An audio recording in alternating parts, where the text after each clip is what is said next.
Imagine a quaint little town nestled in the heartland of America, filled with friendly and welcoming people. The year is 1912, and Villisca, Iowa is the epitome of rural tranquility. But this peaceful town would soon become the backdrop for a ruthless and terrifying crime that would shock the nation. On the night of June 10th, something unimaginable happened in the small town that would leave an indelible mark on its history. The Villisca axe murders. The Moore family, comprising parents Josiah and Sarah Moore and their 4 children, were a well-respected and beloved family in Villisca.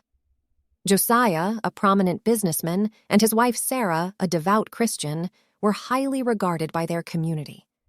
Their 4 children, ranging in age from 5 to 11, were known for their friendly and cheerful dispositions. Their home at 508 East 2nd Street was looked upon as a symbol of perfect family life. On that fateful night, a family friend named Mary Peckham had spent the night with the Moore family. The next morning, as the town woke up to the usual sounds of daily life, an unsettling silence engulfed the Moore household. Concerned neighbors, unable to get a response, contacted the local authorities to investigate the strange situation. As the police entered the Moore residence, they were met with a horrifying sight. The entire family, including Mary Peckham, lay brutally murdered in their beds, their bodies covered in blood. The weapon used, an axe, was found next to the bed, a grim reminder of the violence that had unfolded.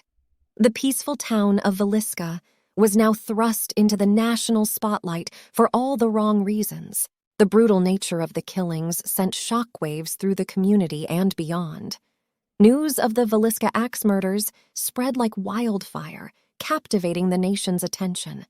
The gruesome details of the crime scene were extensively covered in the newspapers, stirring up fear and paranoia among the public. The search for the killer became an obsession for both the authorities and the townspeople.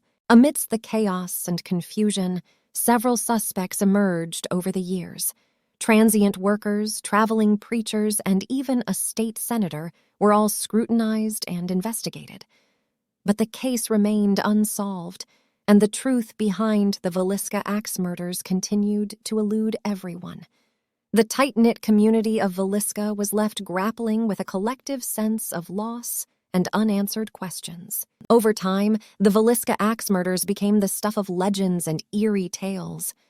The Moore house gained a reputation for being haunted, with people claiming to feel cold spots, hearing whispers in the wind, and witnessing ghostly apparitions. Paranormal investigators and thrill-seekers flocked to Villisca in search of supernatural experiences, drawn by the lure of the unsolved crime and its lingering presence. Despite the passage of time, the truth behind the Villisca axe murders remains a chilling enigma. The case has been the subject of countless theories, books, and documentaries, each offering its own interpretation of events. To this day, the identity of the killer and their motive remain unknown, leaving behind a haunting legacy in the annals of crime history.